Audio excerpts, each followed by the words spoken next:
Cecilia Rodriguez, born June 21, 1938, was a multi-awarded Filipino actress. She has since been referred to as the original glamorous movie star for her acting prowess and longevity. She appeared in more than 130 movies and television shows.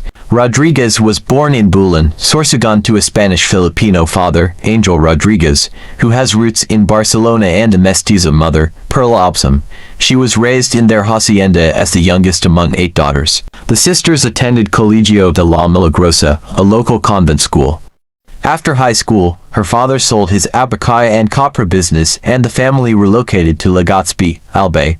Rodriguez graduated at Centro Escolar University in Manila with a secretarial degree.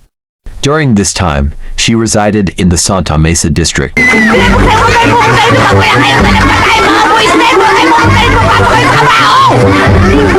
Kaduring, wala na po. Wala na po. Sasabihan ko na lang po.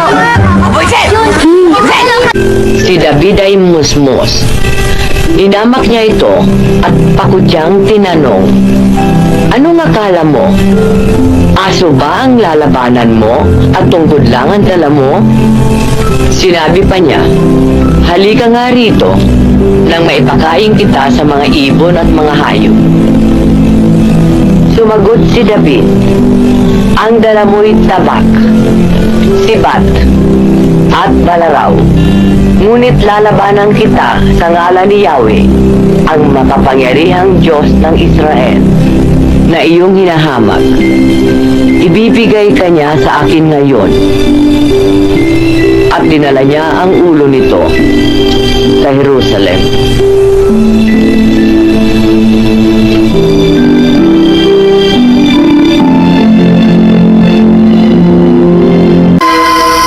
Nangako kaming tatalikuran na namin ang malagim na pangyayari ngayon sa buhay namin.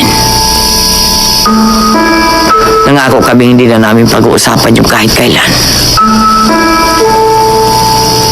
Pero kahit itago namin ang nakaraan, babalik at babalik din yun. Kaya siguro napadpad kayo sa lugar na ito. Kailangan malis ang lason sa dugo niya. Hindi pangkaraniwan ang kalaban niyo, Alan. Naririyan lang sila. Alan? Huwag mo ko masapin! Huwag mo ko pakiaman! Nahiya ka? Anong sunod, ha? Ikaw hindi pwedeng disputin. At yung bestida ko, bakit suot mo, ha? Hubarin mo yan! Hubarin mo! Wala ko akong magandang damit, eh! Pero damit ko, hubarin mo! At may bugambilya ako sa buho ko, eh! Paano ako magiging artista niya kung di ako magpapaganda? Artista? At tingnan mo, pati yung barang gamit ko sa LBN suot mo, tingnan mo! Tingnan mo sa salamin, tingnan mo! Ha? Ayan! Maganda naman mo, ha? Maganda! Para kang sampang! At may coloret ka pat lipstick!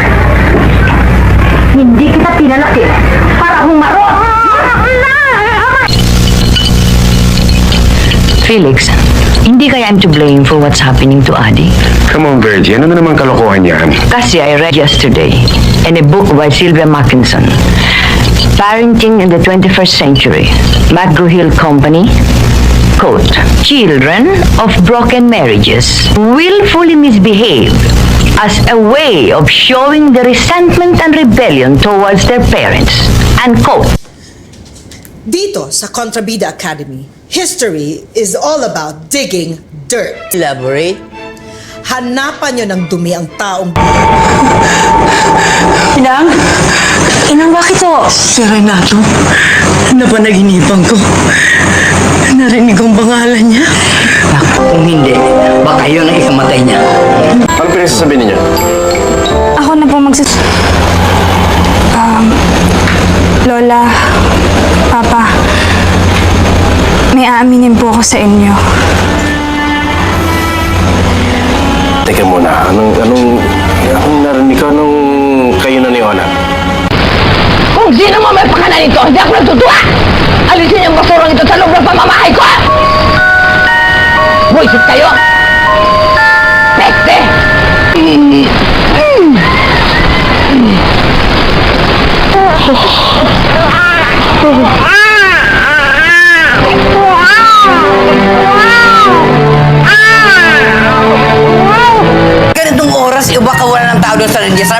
na sila for lunch. Late na tayo. Pinapahiya kayong dalawa. Masyado kasi kayo assuming. Of course, alam ni Mami kung ano mga pangyayari. O, alikat na! Anyari?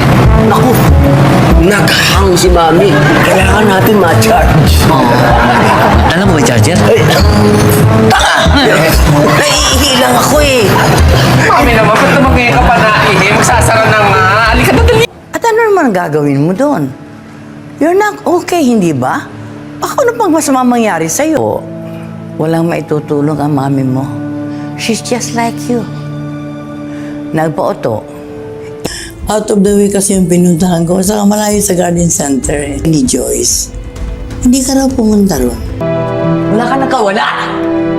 Akala mo makatakas ka pa? Ha?